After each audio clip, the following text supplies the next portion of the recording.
من جاء غيثا للقلوب مطهرا يا نبي سلام عليك طاب دمع القلب وطال الشوق. Baik, bismillahirrahmanirrahim. Assalamualaikum warahmatullahi wabarakatuh.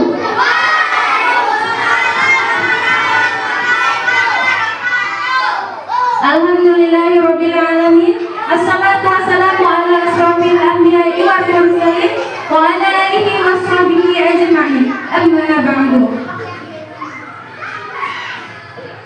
Pertama-tama marilah kita panjatkan puji syukur kepada Allah Subhanahu wa taala yang mana pada hari ini kita masih diberi nikmat kesehatan sehingga kita masih bisa menuntut ilmu. Kemudian salawat beserta salam tak lupa kita mengaturkan kepada junjungan kita Nabi besar Muhammad sallallahu alaihi wasallam dengan mengucap Allahumma shalli ala sayyidina Muhammad wa ala ali sayyidina Muhammad. Baik, anak-anak Umi yang berbahagia, jadi hari ini Umi akan menjelaskan tentang pentingnya sholat. Nah, sebelumnya Umi tanya dulu, siapa yang pagi tadi itu sholat? Aku. Sholat apa kalau pagi tadi? Ya, Masya Allah. Jadi semua anak-anak Umi di sini sholat ya. Nah, sekarang Umi mau tanya dulu, siapa di sini yang tahu apa itu pengertian dari sholat? Apa pengertian dari sholat?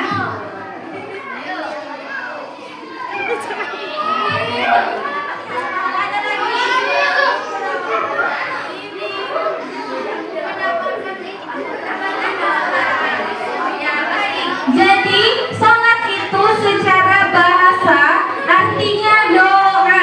Kenapa disebut doa di sini? Karena setiap lafaz atau bacaan yang kita ucapkan dalam sholat itu artinya doa-doa kita kepada Allah, seperti meminta petunjuk, meminta kemudahan, dan dipermudahkan dalam segala urusannya. Nabi Shallallahu Alaihi Wasallam bersabda, sholat adalah tiangnya agama. Orang yang sholat artinya orang yang menegakkan agama Islam. Terus kenapa sih Bu kita itu harus sholat? Yang pertama, sholat itu sudah diwajibkan dari Allah Subhanahu Wa Taala. Dalam Quran surah Al-Baqarah ayat 43 dijelaskan, kerjakanlah sholat, tunaikanlah zakat, dan rukuklah bersama orang-orang yang ruku. Terus yang kedua, sholat itu bisa mencegah kita dari kemungkaran. Itu di dalam Quran surah Al-Ankabut ayat 45. Sholat itu mencegah perbuatan keji dan juga mungkar. Jadi siapa yang sholat di sini, insya Allah dia anak yang baik, anak yang soleh dan juga soleha, dan anak yang disayang oleh Allah. Terus yang ketiga, kenapa sih kita itu harus sholat? Ada yang tahu?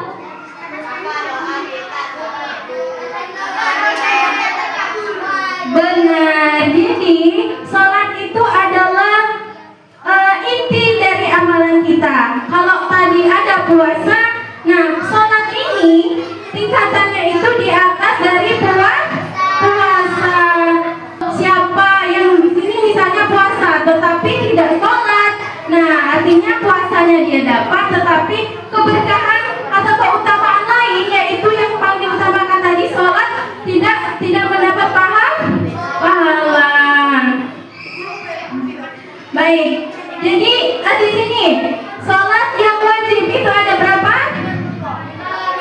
5. Yang pertama sholat kedua rakaat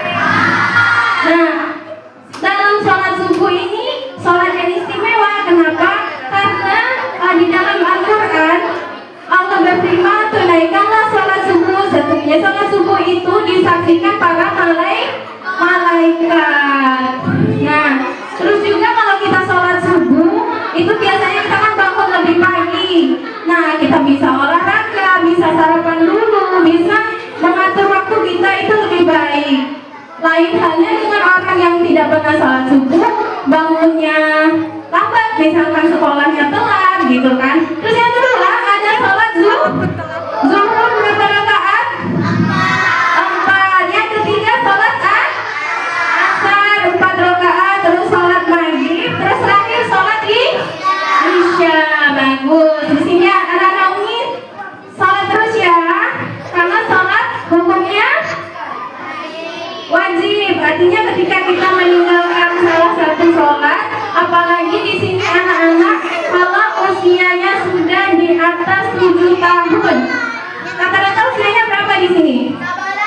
Nah, kalau umurnya 11, 12, artinya sudah wajib melaksanakan sholat. Terus, bagaimana sih Umi cara kita itu supaya tetap semangat gitu loh kalau mau sholat, tidak merasa kalau sholat itu beban. Yang pertama, kita harus punya prinsip bahwasanya Allah itu selalu melihat kita, melihat apapun perbuatan kita, dimanapun kita berada. Jadi kalau kita tidak sholat, Allah mengurangi pahala kita ya.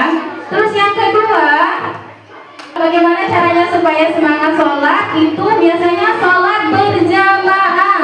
Siapa nih yang di sini di rumahnya biasa sholat sama ibu sama ayahnya? Nah, itu adalah contoh semangat dalam beribadah di dalam keluarga. Terus juga biasanya sholat berjamaah di masjid, seperti sholat tarawih saat ini di bulan Ramadan. Itu membuat kita lebih semangat dalam beribadah. Terus bagaimana lagi sih Umi cara supaya kita semangat dalam sholat? Nah, kita itu harus mengatur ada jadwal waktu untuk sholat. Misalnya pagi ini kegiatan saya belajar di sekolah, terus pulang nanti mengerjakan PR, dan siangnya setelah zuhur, setelah itu barulah boleh main. Tetapi kalau main itu tidak boleh lupa waktu ya. Kalau waktunya azan, kita harus sholat terlebih dahulu. Jadi sholat itu hukumnya wajib. Ketika kita meninggalkannya berarti sudah mendapat dosa. Baik, mungkin itu materi yang dapat Umi sampaikan. Nah, di sini siapa nih yang mau menyimpulkan ulang apa yang menjelaskan? Karena tadi dari sebelah sini sudah, sebelah sini juga, mungkin dari bagian yang tengah ada yang mau maju?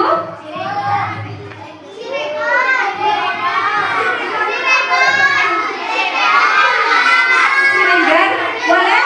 Sini, ayo maju.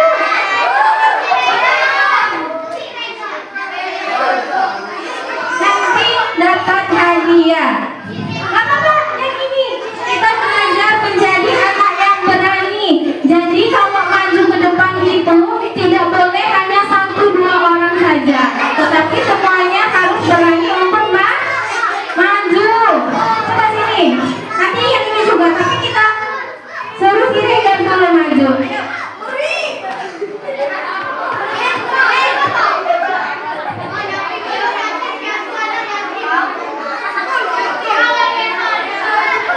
Ayo. Ayo, siapa yang mau maju? Nah, boleh ini aja, kalau yang lain nggak berani, masa nggak berani? Oke, jadi siapa namanya? Arga. Kira-kira sih, tadi yang Umi jelaskan itu tentang apa? Allah diwajibkan oleh Allah Subhanahu wa taala Al-Qur'an ayat 43 dan dijauhi dari api neraka. Iya benar, bisa ya, Masya Allah. Tepuk tangan dulu. Oke, jadi ada sedikit hadiah dari Umi.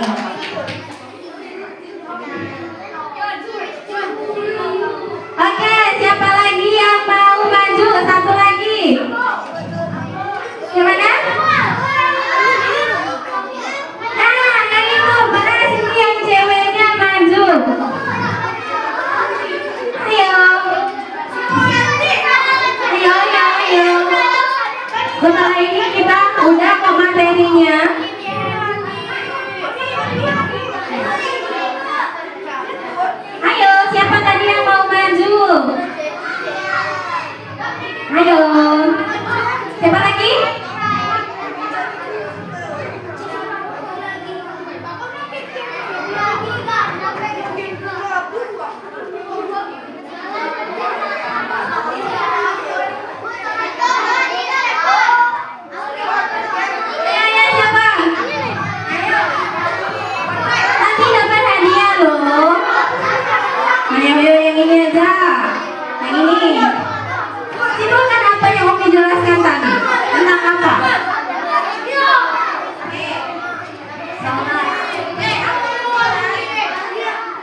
dari sholat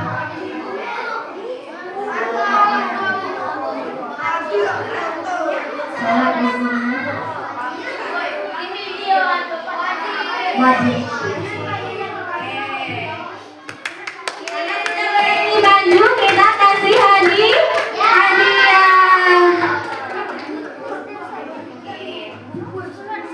Baik, mungkin itulah materi yang dapat Umi sampaikan. Jadi anak-anak di sini ingatlah kalau sholat itu wajib. Terutama misalnya kita mau ujian gitu kan.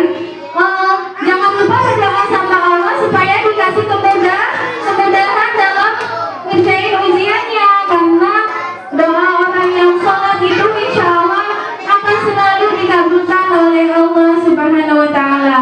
Mungkin itulah materi yang dapat Umi sampaikan. Kurang dan lebihnya Umi mohon maaf. Semoga ada pesan yang dapat kalian sampaikan dari materi Umi hari ini. Terima kasih Umi ucapkan. Kami tutup. Wabillahi taufiq wal hidayah. Wassalamualaikum warahmatullahi wabarakatuh.